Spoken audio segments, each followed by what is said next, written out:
Wave optics के। और question से स्टार्ट करने से पहले हम लोग इसके कुछ इंपॉर्टेंट फॉर्मूले जान लेते हैं, उसके बाद फिर क्वेश्चन पे काम करेंगे, ठीक है। तो सबसे पहले इसके फॉर्मूले देख लेते हैं। वेव ऑप्टिक्स, सबसे पहले इंटरफेरेंस के फॉर्मूले देख लेते हैं कुछ। Interference of light, interference of light.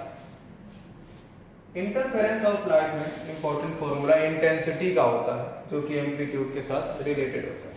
तो अगर कोई भी दो वेव जब सुपर इम्पोज करती है, क्लियर, कोई भी दो वेव, लेकिन उनका फेज सेम होना चाहिए, फेज डिफरेंस सेम होना चाहिए।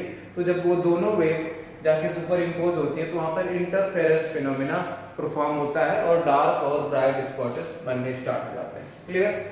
चलिए बात करते हैं, मान लिया अगर दो एम्पलीट्यूड है आपका A1 एंड A2 और दोनों के बीच में फेज डिफरेंस जो है वो फाई का, एंगल कितना है, फाई, एंड फेज डिफरेंस कितना है, फाई का, clear.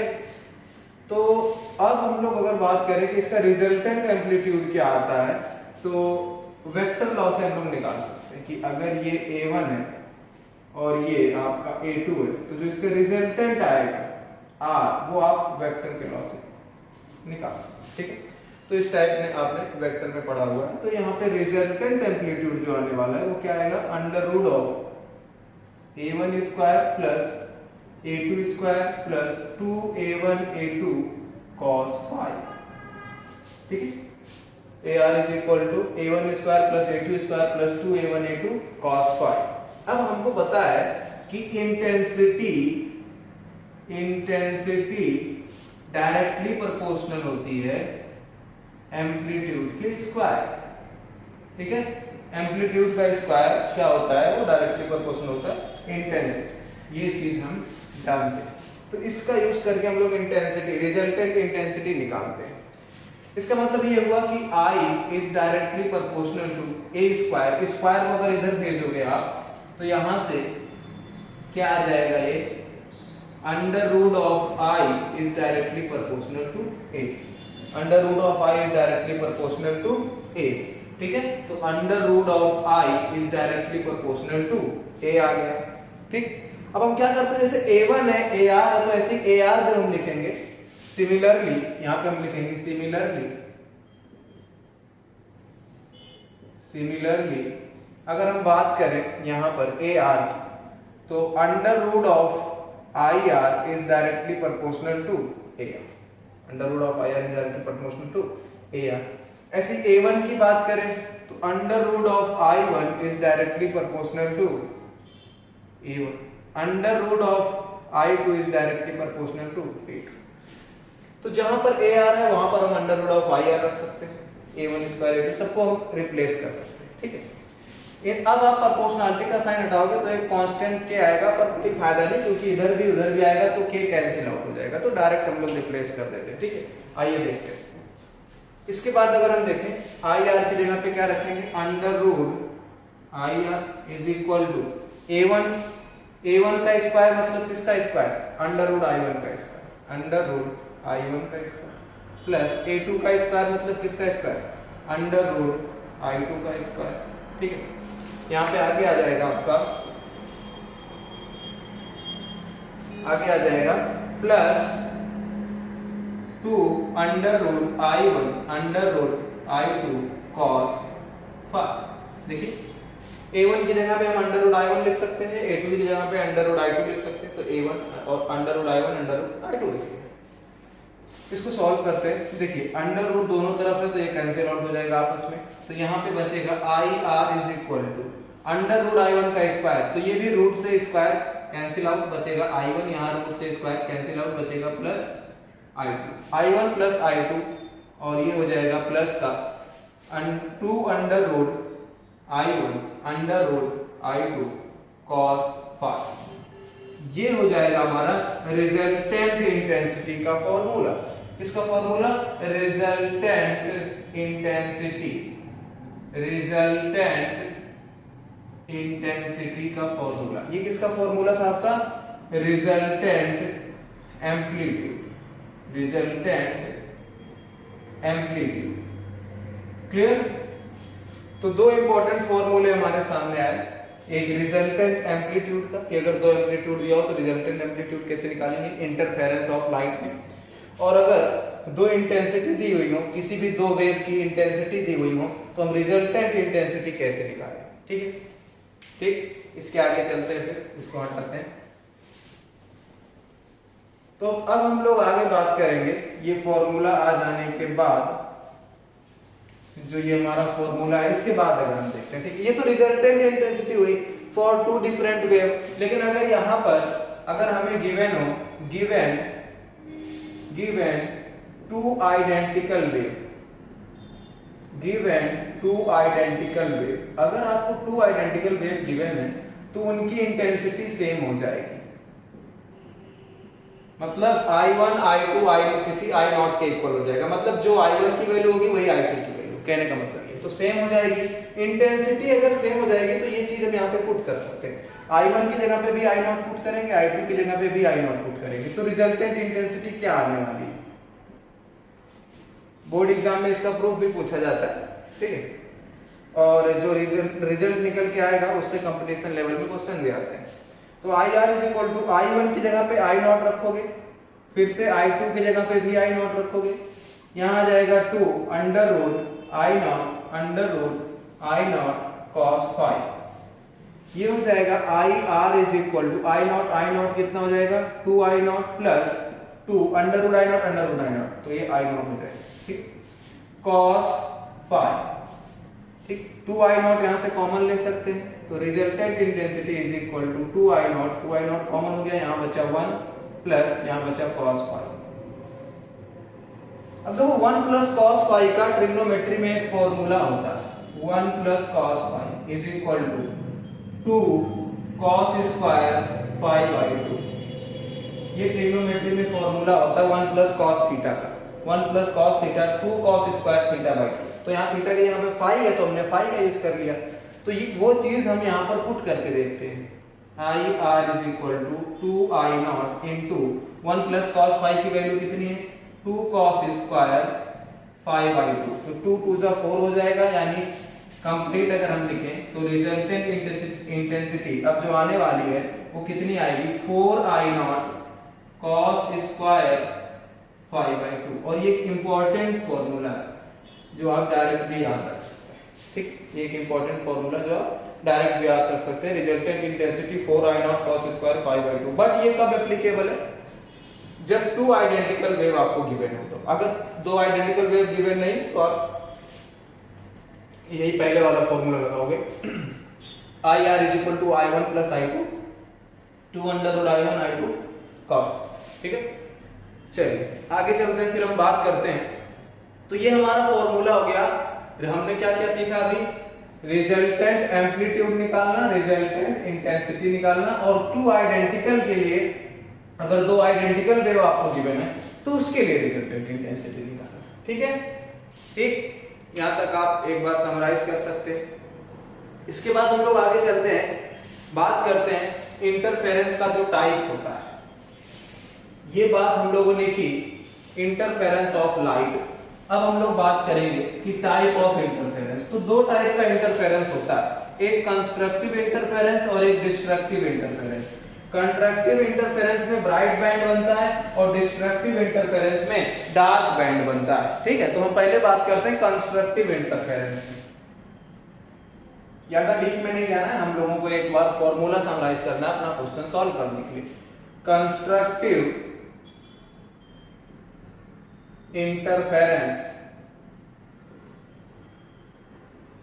Constructive interference, constructive interference में ब्राइट फ्रिंज बनता है, ब्राइट फ्रिंज बनता है, यानी ये मैक्सिमा का कंडीशन होता है। मैक्सिमा इन द सेंस कि यहां पर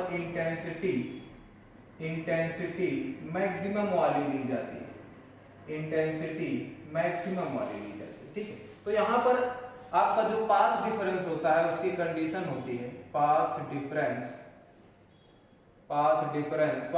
को हम डेल्टा x से डिनोट करते हैं, उसकी कंडीशन होती है n इंटू लैम्डा। n यहाँ पर आपका एक पॉजिटिव इंटीजर होता है जिसकी वैल्यू 0 से स्टार्ट होती है, 0 1 2 3 ऐसे। अब नेक्स्ट यहां पर अगर आपको मैक्सिमम एम्पलीट्यूड निकालना है, मैक्सिमम एम्पलीट्यूड, तो वो आएगा A1 प्लस A2। सपोज करो दो वेव है, दोनों वेव की इंटेंसिटी दोनों वेव का एम्पलीट्यूड क्या हो जाएगा, ऐड हो जाएगा। अगर आपको मैक्सिमम इंटेंसिटी चाहिए तो वो आएगा under root of I1 plus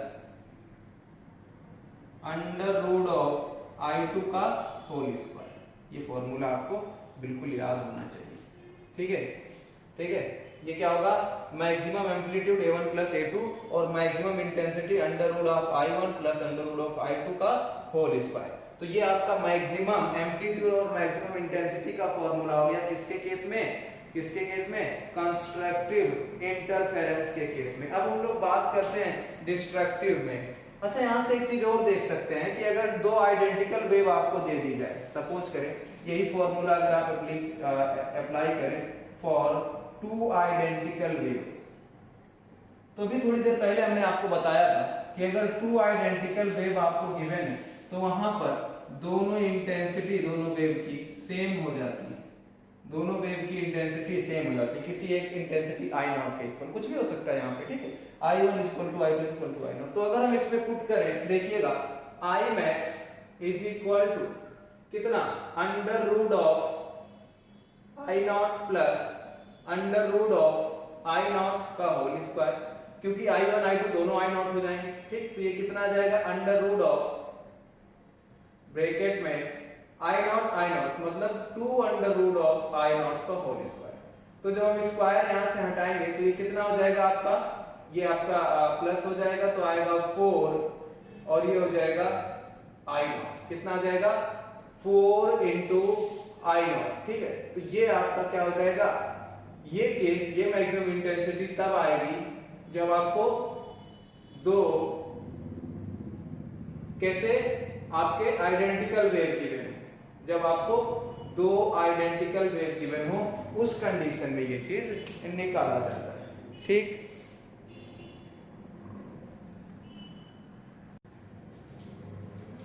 चलिए नेक्स्ट हम लोग देखते हैं डिस्ट्रक्टिव इंटरफेरेंस। ये तो बात हो गई कंस्ट्रक्टिव की। कंस्ट्रक्टिव इंटरफेरेंस में आप हमेशा याद रखेंगे कि इसमें मैक्सिमम इंटेंसिटी मिलती है और डिस्ट्रक्टिव इंटरफेरेंस में आपको कैसी इंटेंसिटी मिलती है, मिनिमम इंटेंसिटी मिलती है। चलिए बात करते हैं डिस्ट्रक्टिव इंटरफेरेंस की। Destructive interference, destructive interference. तो डिस्ट्रक्टिव इंटरफेरेंस के केस में आपको डार्क फ्रिंजेस मिलेंगे, कैसे, डार्क फ्रिंजेस, और यहां पर इंटेंसिटी मिनिमम होती है, मिनिमम इंटेंसिटी, मिनिमम इंटेंसिटी। तो आप मिनिमम इंटेंसिटी बोलो या फिर डार्क फ्रिंजेस बोलो। इस केस में क्या होता है, यहां पर जो आपका पाथ डिफरेंस होता है, पाथ डिफरेंस, पाथ डिफरेंस को आपको पता है हम डेल्टा एक्स से लिखते हैं। पाथ डिफरेंस को किससे लिखते हैं, डेल्टा एक्स से लिखते हैं। और ये आपका जो आएगा 2n-1 lambda by 2, 2n-1 lambda by 2, ठीक है। तो आपको जो जैसे nth फ्रिंज आपको जो नंबर ऑफ फ्रिंज देगा वहां पे n की वैल्यू रख सकते हो, लैम्डा आपका वेवलेंथ होता है। नेक्स्ट अगर हम बात करें यहाँ पर पाथ डिफरेंस के बाद कि जो यहाँ पर एम्पलीट्यूड होता है वो मिनिमम आता है, और मिनिमम एम्पलीट्यूड को कैसे निकालते हैं हम, A1 माइनस A2 करके निकालते हैं, ठीक, A1 minus A2। But minimum intensity भी आपको निकालनी पड़ेगी, वो कैसे निकालोगे, under root of I1 minus under root of I2 का whole square, under root of I1 minus under root of I2 का होल स्क्वायर, ठीक। तो ये फॉर्मूला आपको याद आ जाए। नेक्स्ट बात करते हैं कि अगर यहाँ पे हमें आइडेंटिकल वेव दे दी जाए, टू आइडेंटिकल वेव अगर आपको गिवन है, टू आइडेंटिकल वेव, तो अगर हमें दो आइडेंटिकल वेव गिवन है यानी I1 I2 दोनों किसी एक इंटेंसिटी के इक्वल हो जाएंगे, सेम रहेंगे, दोनों क्या रहेंगे, सेम रहेंगे। सेम होने का मतलब ये हुआ कि हम यहाँ पे I1 की वैल्यू भी I0 रखने वाले हैं, I2 की वैल्यू भी I0। इस केस में मिनिमम इंटेंसिटी जो आने वाली है वो हम लोग ध्यान से देखेंगे यहाँ पे under root I not minus under root I not का होल स्क्वायर। तो ये आई नॉट दोनों सेम माइनस करोगे तो कितना आएगा, 0 आ जाएगा। तो मिनिमम इंटेंसिटी कितनी होती है, 0। मिनिमम इंटेंसिटी कितनी, 0। मैक्सिमम इंटेंसिटी टू आइडेंटिकल के केस में 4 आई नॉट निकल के आई थी। ठीक है, तो ये हम लोगों ने बात की इंटरफेरेंस की, और उसके दो टाइप, पहला कंस्ट्रक्टिव जहां पे ब्राइट फ्रिंज बनेगा, दूसरा डिस्ट्रक्टिव जहां पे डार्क फ्रिंज बनेगा। ठीक है, आगे चलते हैं। तो जो हमारा रिलेशन है उससे हम कुछ और निकाल सकते हैं। जैसे मान लिया इंटेंसिटी जो होता है, intensity is directly proportional to amplitude का square and it is also directly proportional to width of the slit. Width of the slit मतलब अगर हम रेशियो के फॉर्म में लिखें तो I1 by I2 is equal to A1 square divide by A2 square, क्योंकि amplitude का square होता है, is equal to W1 by W2। तो इस फॉर्मूले का यूज करके, इस रिलेशन का यूज करके हम लोग सपोज करते हैं कि अगर आपको दो वेव दी हुई है जिनकी इंटेंसिटी पता है, एक का एम्पलीट्यूड पता है, दूसरे का निकाल सकते हैं। विड्थ एक का पता है, दूसरे का निकाल सकते हैं। ठीक है, तो ये रिलेशन भी आपके लिए बहुत ज्यादा यूजफुल है। सिर्फ आप इतना याद रख सकते हैं तो आपको ये रिलेशन बिल्कुल अच्छे से याद रहेगा। ठीक है, चलिए आगे चलते हैं। अब हम लोग बात करते हैं फ्रिंज विजिबिलिटी की। एक छोटा सा टर्म आता है जो आपसे पूछ सकता है, वो फ्रिंज विजिबिलिटी कैसे निकालते हैं। इसको V से रिप्रेजेंट करते हैं और हम इसको निकालने के लिए maximum intensity minus minimum intensity divide by maximum intensity plus minimum intensity multiply by 100। ठीक है, तो ये आपका फ्रिंज विजिबिलिटी निकालने का तरीका हुआ। ठीक है, परसेंटेज में निकल के आता है, हमेशा सिंपल सा फॉर्मूला है, मैक्सिमम और माइनस, मैक्सिमम माइनस मिनिमम कर देना और नीचे मैक्सिमम प्लस मिनिमम कर देना, 100 से मल्टीप्लाई कर देना आपको। ठीक है, तो ये फॉर्मूला आप अपने दिमाग में बैठा के रख सकते हैं। ठीक, चलिए कुछ और फॉर्मूलों की बात करते हैं। फॉर्मूले दिमाग में एक बार समराइज करना जरूरी है, इसके लिए हम आपको एक बार फॉर्मूला रिवाइज करा देना, फिर हम लोग क्वेश्चंस करेंगे। ठीक है, अब यहाँ पे जो आपका फेज डिफरेंस होता है, अभी तक हम पाथ डिफरेंस की बात कर रहे थे। यहाँ पे जो फेज डिफरेंस होता है, फेज डिफरेंस को हम फाई से रिप्रेजेंट करते हैं। फेज डिफरेंस को फाई से रिप्रेजेंट करते हैं और फाई का जो फॉर्मूला होता है वो होता है आपका 2 pi delta x divide by lambda. ये फाई जो होता है ये आपका फेज डिफरेंस होता है। डेल्टा x क्या होता है, पाथ डिफरेंस, अभी बताए थे थोड़ी देर पहले, पाथ डिफरेंस। लैम्डा आपका वेवलेंथ। ठीक है, तो ये फॉर्मूला आपको दिमाग में बैठा के रखना है फेज डिफरेंस का। अब हम लोग आ जाते हैं YDSC, Young's double slit experiment. क्या बोलते हैं इसको, यंग्स डबल स्लिट मॉडल या यंग्स डबल स्लिट एक्सपेरिमेंट। ठीक है, YDSC की बात करें तो इसमें आपको पोजीशन, इसमें दो चीज पूछता है, पोजीशन ऑफ nth मैक्सिमा और सेकंड वन आपसे क्या पूछता है, पोजीशन ऑफ nth मिनिमा। तो इसका जो फॉर्मूला होता है वो yn, किसी किसी बुक में xn भी लिखा रहता है। ठीक, यहाँ पे yn और xn दोनों चीज लिख सकते हैं, yn और xn। ठीक है, हम एक ही लिखते हैं, कोई yn इज इक्वल टू ये n d lambda by d, ये फॉर्मूला होता है आपका पोजीशन ऑफ nth मैक्सिमा का। मतलब कि जैसे मान लिया यहाँ पे स्लिट होता था आपका यंग्स डबल स्लिट मॉडल, यहाँ पे एक सिंगल स्लिट ये S1, दूसरा स्लिट S2, तो ये डबल स्लिट हो गए। यहाँ पे स्क्रीन होता था। ठीक है, यहाँ कहीं पर जाके आपका पॉइंट कोलैप्स करते थे। ठीक है, ये आपका सेंटर होता था, यहाँ पर ये मैक्सिमम, यहाँ पे क्या बनता, सेंट्रल मैक्सिमा बनता था, ये सेंटर। ठीक है, स्क्रीन और स्लिट के बीच के डिस्टेंस को कैपिटल D बोला जाता है। ये कैपिटल D क्या है, distance between the screen and slit. ठीक है, स्मॉल d क्या है, distance between the slits. Small D क्या है? Distance between the slit. आप यहाँ पे लिख सकते हैं डी क्या है? Distance between the screen, distance between the screen and slit. ठीक है, स्मॉल डी क्या है? Distance between the two slits, distance between the two slits, distance between the two slits. ठीक है, एन आपका नंबर ऑफ फ्रिंज हो जाएगा, और कि कौन सा फ्रिंज कहां पे फॉर्म हो रहा है उसकी बात करेंगे, और लैम्डा आपका वेवलेंथ होता है। तो ये फॉर्मूला किसके लिए हुआ? Position of nth maxima, position of nth maxima. ठीक है, अगर हम बात करें पोजीशन ऑफ nth मिनिमा की, तो उसका फॉर्मूला होता है yn या xn is equal to 2n minus 1 d lambda by d। ये 2n माइनस 1 जो आता है यहाँ पर, आप या 2 इसके साथ लिखो या इसके साथ लिख लो, कोई प्रॉब्लम नहीं। ठीक, 2n minus 1 d lambda by d YDSC। ठीक है, Young's double slit experiment. Position of nth maxima पूछेगा। nth मैक्सिमा का मतलब क्या होता है? nth मैक्सिमा का मतलब है कि ब्राइट फ्रिंज वो पूछता है ना। पोजीशन ऑफ ब्राइट फ्रिंज या nth मैक्सिमा मतलब ब्राइट, मिनिमा मतलब डार्क। ये चीज आप याद रखना, मिनिमा मतलब डार्क होता है और मैक्सिमा मतलब ब्राइट।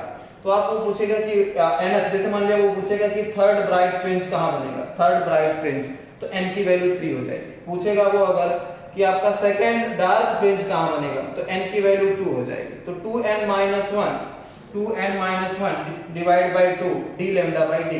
d क्या है हमने बताया? Distance between the screen and slit, और स्मॉल d क्या है? Distance between the slits. ठीक है, तो ये हमारा कॉन्सेप्ट हुआ किसका, कि अगर हमें पता करना है कि यहाँ पर, जैसे यहाँ पर ऐसे बनता है ना, यहाँ पर ये आपका सेंट्रल मैक्सिमा हुआ, फिर यहाँ पे dark bright dark bright dark bright dark bright, तो कौन सा डार्क की पोजीशन क्या है वो हम निकाल सकते हैं, है ना, वो हम निकाल सकते हैं। वो n की वैल्यू आपको दे देंगे, d की वैल्यू, लैम्डा की वैल्यू और d की वैल्यू आपसे पूछेंगे कि पोजीशन ऑफ पर्टिकुलर मैक्सिमम बताओ, पोजीशन ऑफ पर्टिकुलर मिनिमम बताओ। ठीक है, तो उसके लिए आपको ये फॉर्मूला बिल्कुल दिमाग में बैठा हुआ होना चाहिए। ठीक है, चलिए आगे बात करते हैं हम लोग।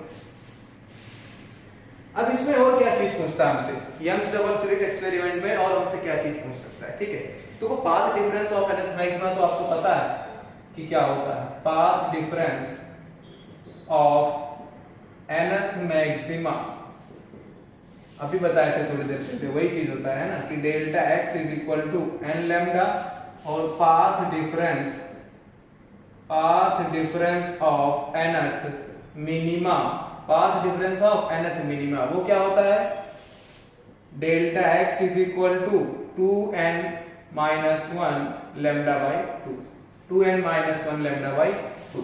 नेक्स्ट इसमें क्या चीज हमसे पूछा जाता है, ये भी इंपॉर्टेंट है बहुत ज्यादा, इस पूछा जाता है आपसे। ठीक है, यहाँ पे पूछा जाता है आपसे कि आप फ्रिंज विड्थ बताओ, फ्रिंज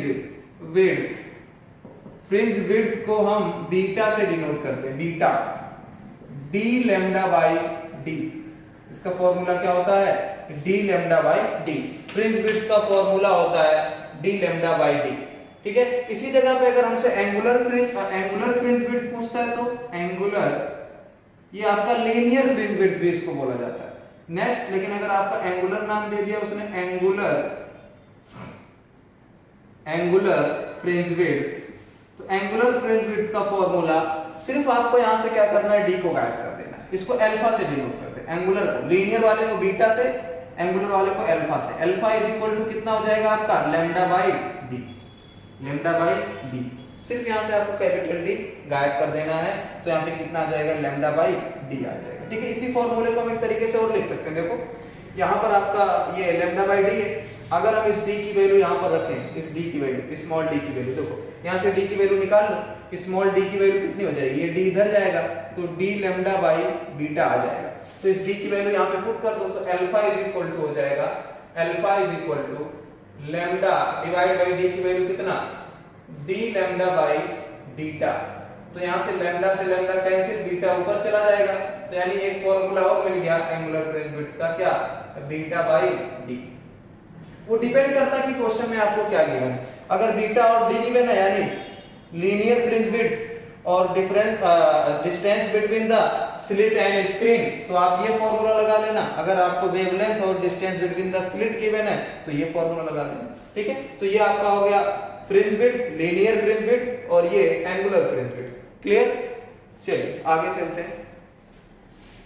तो ये आपका ओवरऑल YDSC में किस फॉर्मूले पे क्वेश्चन आ सकता है, इतना था, इससे बाहर नहीं जाएंगे वो, ठीक है। इसी फॉर्मूले में ही आपको थोड़ा सा डिस्टर्ब करके पूछ सकते हैं। डिस्टर्ब करने का मतलब ये है कि वो थोड़ा सा क्वेश्चन को घुमा देते हैं, 1 से 2 क्वेश्चंस में 2 या 3 फॉर्मूले यूज करने पड़ सकते हैं। सिंगल फॉर्मूले से आपका क्वेश्चन होना बहुत ही ऐसा कम होता है कि सिंगल फॉर्मूले से आपका क्वेश्चन हो जाए, ठीक है।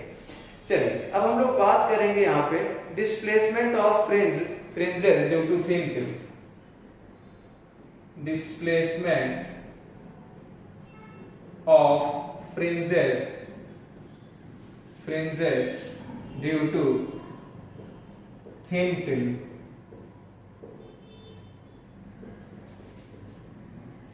तो यहां से क्या होता है कि जैसे मान लिया YDSC अगर हम लोग यहाँ पे बनाए, ये S1 ये S2, यहाँ पे स्क्रीन हो जाएगा, ये आपके स्लिट, ठीक है। यहाँ पर एक किसी पर्टिकुलर P पॉइंट पे आपका ये दोनों वेव मैच हो रही है, ये वेव के फॉर्म में जाता है ऐसा, ठीक है। लेकिन हम लोग स्ट्रेट लाइन बनाते हैं क्योंकि लाइट के पास particle as well as wave दोनों नेचर होता है, तो आप कैसे भी दिखा सकते हैं। यहाँ पर आपका क्या होगा, इस जगह पर सेंट्रल मैक्सिमा फॉर्म होगा, इसके बाद dark bright dark bright dark bright fringes form होते चले जाएंगे। अब बात क्या करने वाले थे हम लोग कि यहाँ पर अगर बीच में अगर एक कोई ग्लास का स्लैब, एक कोई ग्लास की प्लेट पतली सी जिसकी थिकनेस T हो और उसका रिफ्रैक्टिव इंडेक्स म्यू हो, प्लेस कर दिया जाए, ठीक है। तो क्या होता है कि ये जो सेंट्रल मैक्सिमा होता है, यहां से जो डार्क वाल dark bright dark bright dark bright होता है, ये शिफ्ट होने लगती है, यहां से थोड़ा सा डिस्प्लेस होने लगता है, ये पोजीशन डिस्प्लेस होने लगता है, जिसको हम S और X से डिनोट करते हैं, ठीक है। तो वो डिस्प्लेसमेंट कितना आता है उस चीज की हम लोग बात यहां पर करेंगे। तो उसको हम क्या बोलेंगे कि shifted fringe from the central maxima. यहां पे क्या बोलेंगे, shifted fringe from the central maxima. तो इस लाइन का मतलब समझना, सीधा क्वेश्चन में ऐसे पूछेगा, शिफ्टेड फ्रिंज या फिर डिस्प्लेसेस फ्रिंज, है ना, कि ये फ्रिंज कितना डिस्प्लेस हुआ, सेंट्रल मैक्सिमा से कितना डिस्प्लेस हुआ। तो shifted fringe from the central maxima, ठीक है, फ्रॉम द सेंट्रल मैक्सिमा। हमने बोला इसको S से डिनोट कर सकते हो आप या फिर स्मॉल x से डिनोट करते हो। इसका फॉर्मूला होता है x is equal to mu minus 1 into T capital D by small d, ठीक है, ये फॉर्मूला होता है। ये x क्या है, शिफ्टेड फ्रिंज, है ना, x क्या है, शिफ्टेड फ्रिंज, कि फ्रिंज में कितना शिफ्ट आया, किसकी वजह से, ये ग्लास का प्लेट यहाँ प्लेस करने से, इसके रास्ते में ग्लास का प्लेट प्लेस करने से, ठीक है। तो इस पे भी क्वेश्चन आपका पूछा जाता है, ठीक है। टी क्या था आपका, thickness of the glass plate, कोई भी ट्रांसपेरेंट मीडियम यहाँ पे प्लेस कर सकते हैं वो, ठीक है।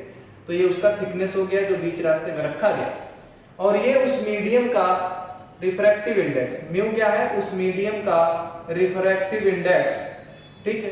टी थिकनेस हमने बता ही दिया था, डी आपका क्या हो जाएगा, distance between the slit and screen, और स्मॉल डी आपका डिस्टेंस बिटवीन द स्लिट्स, ठीक है। तो ये फॉर्मूला लगा के आप शिफ्टेड फ्रिंज निकाल सकते हैं, शिफ्टेड फ्रिंज का कैलकुलेशन कर सकते हैं। देखिए इसको हम लोग थोड़ा सा चेंज कर सकते हैं इस फॉर्मूले को। जैसे हमें पता है कि बीटा का फॉर्मूला क्या होता है, D lambda by D. Beta मतलब फ्रिंज विड्थ का formula D lambda by D होता है, ठीक है। तो यानी यहां से डी का फॉर्मूला क्या हो जाएगा, डी का फॉर्मूला हो जाएगा beta into D divide by lambda, beta into D divide by lambda. तो यहाँ पे डी की वैल्यू वहां से प्लेस कर देते हैं, ये डी की वैल्यू, ठीक है, यहाँ से प्लेस करते हैं। तो x इज इक्वल टू क्या आ जाएगा, x is equal to mu minus 1 T, और डी की वैल्यू कितनी है, बीटा इंटू डी, और लैम्डा को नीचे लिख लेते हैं, तो कितना आ जाएगा, डी इंटू लैम्डा। अब देखो यहाँ से d से d कैंसिल हो जाएगा, यानी एक और फॉर्मूला मिल गया हमें, कितना, mu minus 1 into T into beta divide by lambda, ठीक है। तो हम शिफ्टेड फ्रिंज निकालने के लिए, shifted fringe from the central maxima निकालने के लिए ये फॉर्मूला भी यूज कर सकते हैं।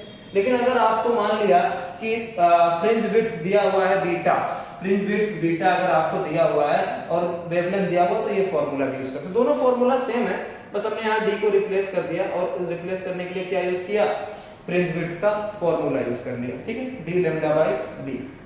क्लियर? तो ये आपका हुआ कि डिस्प्लेसमेंट कितना आता है ना, YDSC में आपका डिस्प्लेसमेंट कितना आता है। नेक्स्ट इसमें एक चीज और पूछता है कि शिफ्टेड या फिर डिस्प्लेसेस नंबर ऑफ फ्रिंज, कितने फ्रिंज डिस्प्लेस हुए, ये चीज भी आपसे पूछता है। तो हम लोग यहाँ पे लिख सकते हैं, इसको हटा देते हैं, फिर यहीं पे लिख लेते हैं, ठीक। नंबर ऑफ फ्रिंज डिस्प्लेसेस, कितने फ्रिंज डिस्प्लेस हुए, नंबर ऑफ फ्रिंज, है ना, ये तो पोजीशन था उसका, है ना, कि डिस्प्लेस होके कहां पहुंचा, वो पोजीशन था। कितने फ्रिंज डिस्प्लेस हुए, ये हम कैसे निकालते हैं, n इज इक्वल टू, यही फॉर्मूला देखिए, mu minus 1 into T divide by lambda, बस यहां से बीटा गायब कर देना, ठीक है, यही फॉर्मूला हम यूज करते हैं, mu minus 1 into T divide by lambda. तो ये किसके लिए, नंबर ऑफ फ्रिंज डिस्प्लेसेस, कितने फ्रिंज डिस्प्लेस हुए, उसके लिए ये फॉर्मूला है, ठीक है। चलिए हटा देते हैं।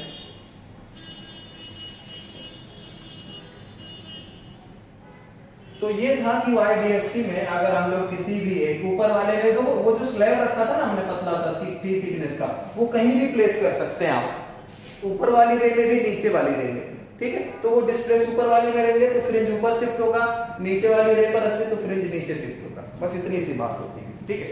आगे हम लोग बात करते हैं thin interference due to thin films, interference in a thin film, interference in a thin film. देखिए इसमें क्या होता है, जैसे कभी कभी आप देखते हैं कि वाटर का सरफेस होता है, ये आपका वाटर सरफेस है, सपोज करो ये क्या है, वाटर, और ये वाटर सरफेस। वाटर सरफेस में कभी कभी ऑयल गिरा हुआ होता है, तो वो ऑयल,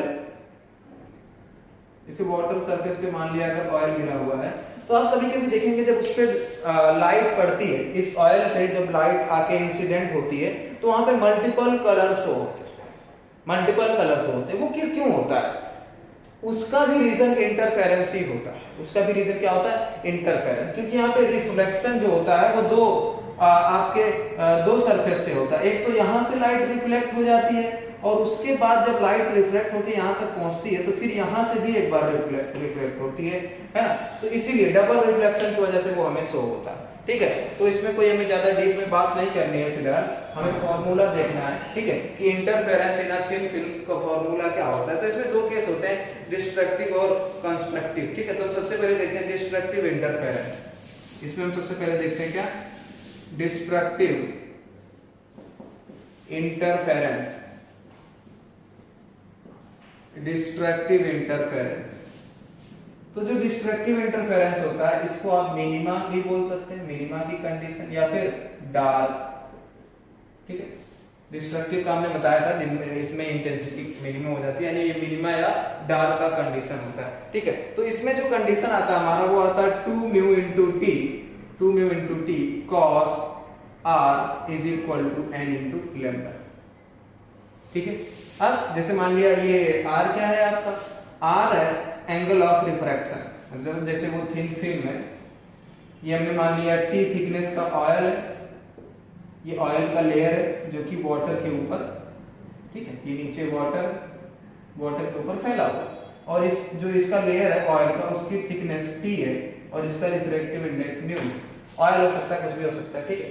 तो आपका ये इसका रिफ्रैक्टिव इंडेक्स म्यू है। तो म्यू क्या हुआ, refractive index of the medium, मतलब ये जो लेयर है ऊपर थिन फिल्म है ना, जो थिन फिल्म है जिस भी चीज की उसका रिफ्रैक्टिव इंडेक्स, उसका थिकनेस T, R क्या है, R होता है angle of refraction, angle of refraction, ये तो रिफ्लेक्शन हुआ, तो यहाँ पे रिफ्रैक्शन आएगा, वो एंगल ऑफ रिफ्रैक्शन, देखो ऐसा जाएगा, ठीक है।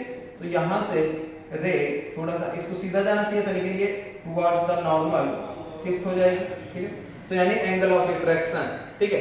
n आपका क्या है, n जिसकी वैल्यू आपसे पूछेगा, ठीक है, तो n की वैल्यू आप 0 1 2 3 पुट कर सकते हैं। लैम्डा क्या है? वेवलेंथ। लैम्डा क्या है? वेवलेंथ। ठीक है, तो ये हुआ हमारा ओवरऑल डिस्ट्रक्टिव इंटरफेरेंस। नेक्स्ट हम लोग बात करते हैं कंस्ट्रक्टिव इंटरफेरेंस। ठीक, तो आप यहाँ पे बोलेंगे constructive interference. Constructive interference, constructive interference के केस में कंडीशन क्या होती है? ये 2 mu t cos r, 2 mu t cos r is equal to, ये कंडीशन हो जाता है 2n माइनस 1 लैम्डा बाई 2। ये कंस्ट्रक्टिव के केस में होता है। कंस्ट्रक्टिव मीन्स मैक्सिमा, मैक्सिमा या ब्राइट की बात करते हैं, मैक्सिमा या ब्राइट बैंड की बात करते हैं। ठीक है, ये जो n होता है हमने आपको बताया, n क्या होता है आपका, आप बोल सकते हो कि number of band and number of range. ठीक है, इसको हम क्या बोल सकते हैं? Number of band. ठीक है, या order of band, order of interference band. ठीक है, दोनों चीज बोल सकते हैं हम लोग इसको। चलिए आगे चलते हैं। तो ये हुआ interference due to thin films. Interference due to thin films कि किसी भी पर्टिकुलर चीज के ऊपर अगर कोई छोटी सी पतली सी लेयर फॉर्म होती है तो वहां पर डबल रिफ्लेक्शन की वजह से कैसा इंटरफेरेंस आता है। अब हम लोग बात करेंगे diffraction at a single slit. Diffraction, diffraction at a single slit, diffraction at a single slit. ठीक है, diffraction at a single slit. तो अगर हम लोग बात करें diffraction at a single slit, तो इसमें क्या होता है? देखिए अभी तक डबल स्लिट की हम लोग बात कर रहे थे, सिंगल स्लिट मतलब यहाँ पर जो आपका ओपनिंग पॉइंट होगा वो सिंगल होगा। ओपनिंग पॉइंट सिंगल मतलब वेव यहाँ से आएगी, ठीक है, और इसके बाद फिर यहाँ से इस टाइप से, यहाँ सामने स्क्रीन होगा। ठीक है, सामने स्क्रीन होगा, तो यहाँ पर आपका रे ऑप्टिक्स का लॉ एप्लीकेबल नहीं होता है, मतलब कि लिमिटेशन बोला जाता है उसको।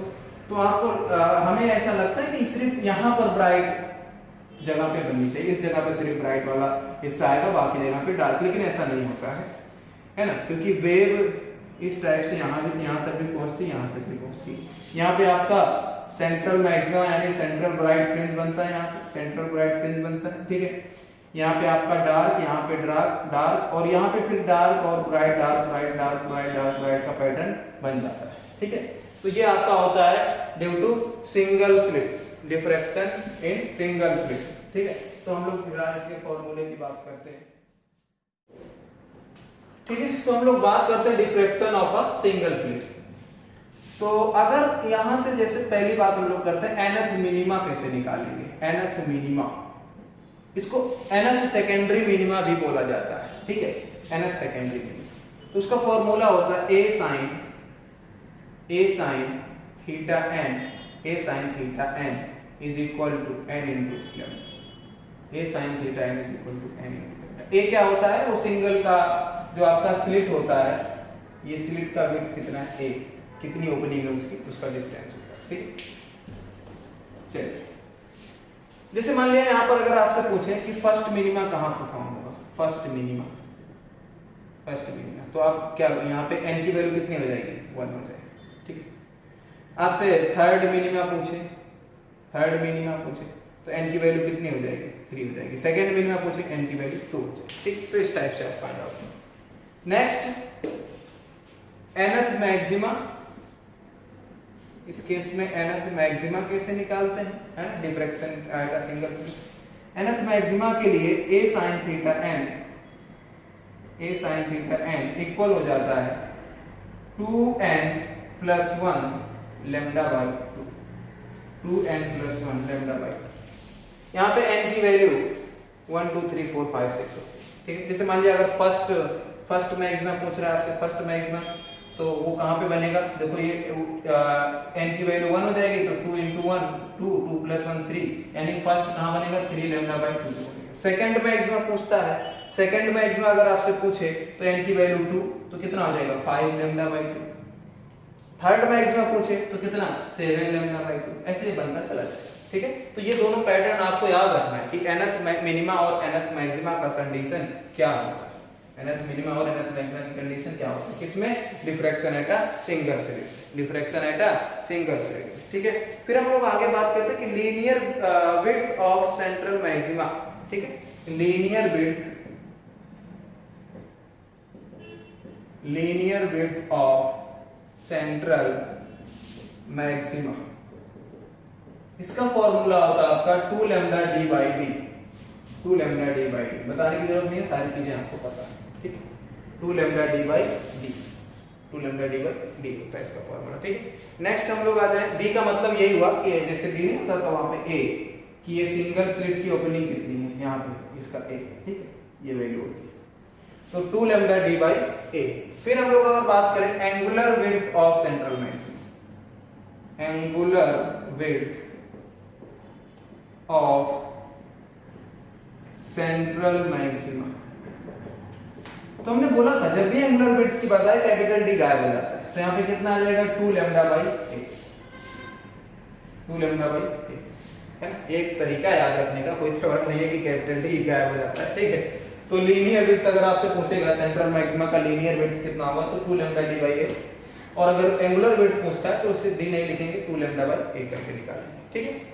चलिए आगे बात करते हैं, और इसमें क्या पूछ सकता है ना। तो ये हम इसमें यहीं तक करेंगे, ये आपका मेन चीज था, ये 4 फॉर्मूले आपको याद रखना।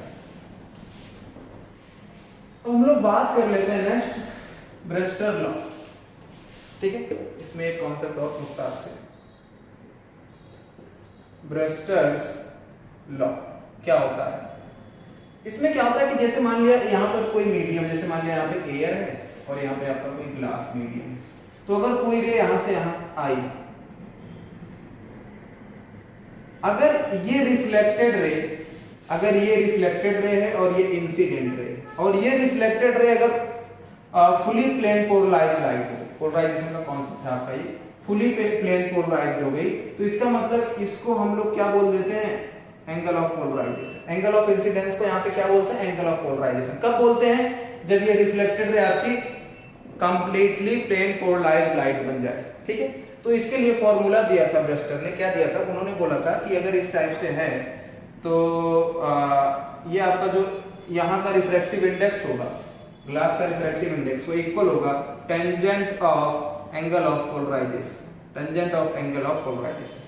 फॉर एग्जांपल अगर यहाँ पे वाटर होता और यहाँ ग्लास होता, तो हम लोग क्या करते, यहाँ पर हम लिखते रिफ्रैक्टिव इंडेक्स ऑफ, पहले वो लिखते जो जहां से रे आती है, तो refractive index of water with respect to glass, refractive index of water with respect to glass कैसे लिखा जाता है, refractive index of first with respect to second, μ2 by μ1, ठीक है।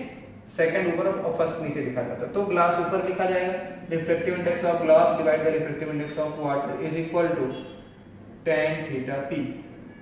थीटा p मतलब एंगल ऑफ पोलराइजेशन, इस angle of incidence angle of polarization होता है, ठीक है। लेकिन आप याद रखना कि जो रिफ्लेक्टेड रे होती है ये कंप्लीटली प्लेन पोलराइज्ड लाइट बन जाती है, completely plane polarised light.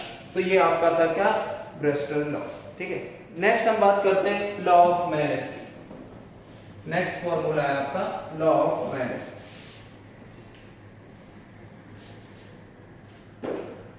Law of Malus, law of Malus क्या होता है, I is equal to I not cos square theta, I is equal to I not cos square theta, ठीक है। ठीक, I क्या होता है, intensity of outcoming light, intensity of outcoming light. I not क्या होता है, intensity of polarized light, intensity of polarized light. Theta क्या होता है, कौन सा एंगल होता है, angle between optical axis, angle between optical axis of polariser and analyzer, ठीक है। कौन सा एंगल होता है, जैसे मान लिया एक कोई यहाँ पर लाइट है, अनपोलराइज्ड लाइट, तो इसको पोलराइज करने के लिए क्या किया जाता है, यहाँ पर एक पोलराइजर लगाया जाता है, एक पोलराइजर और एक एनालाइजर, दोनों सेम चीज होते हैं, लेकिन ये एनालिसिस करता है इसीलिए इसको एनालाइजर बोला जाता है, क्योंकि ये बताता है कि लाइट पोलराइज हुई कि नहीं। ठीक है, तो ये दोनों कितने एंगल पे रखे हुए होते हैं, थोड़ा सही सुनना, ये दोनों कितने एंगल पे रखे, मतलब मान लिया अगर ये आपका पोलराइजर है, ये पोलराइजर है सपोज, और यहाँ पर ऐसा आपका एनालाइजर है। ठीक, तो ये ऑप्टिकल एक्सिस हो जाएगी किसकी, एनालाइजर की, ये ऑप्टिकल एक्सिस हो जाएगी पोलराइजर की। इन दोनों के बीच में जो एंगल होता है थीटा, वही एंगल होता है, तो ये लिखा हुआ angle between optical axis of polariser and analyser. देखो optical axis of polariser, optical axis of analyser है ना, यहाँ से लाइट ऐसे जाएगी। ठीक, तो ये कौन सा एंगल आता है, उसी वो कॉस वाला एंगल लिया जाता है। क्यों, कंपोनेंट करते हैं तो इससे 90 डिग्री पे साइन आता है, इधर कॉस आता है। ठीक है, तो I = I0 cos square theta. ठीक है, तो ये हमारा हुआ फॉर्मूला कवर किया हम लोगों ने। ठीक है, ये फॉर्मूला कवर किया। नेक्स्ट वीडियो मिस मत करना, नेक्स्ट वीडियो में हम इसके काफी अच्छे क्वेश्चंस करने वाले हैं। ठीक है, जो जेईई मेंस और आपके नीट पॉइंट ऑफ व्यू से बहुत ज्यादा इंपॉर्टेंट है। ठीक, तो एक बार फॉर्मूला फिर से समराइज कर लेना। अगर कोई फॉर्मूले में आपको प्रॉब्लम होती तो कमेंट करके आप हमें नीचे सेक्शन में बता सकते हैं, तो वहां से वो आपका सॉल्व किया जाएगा। ठीक है, चलिए, thanks to all of you, मिलते हैं हम लोग अगली वीडियो।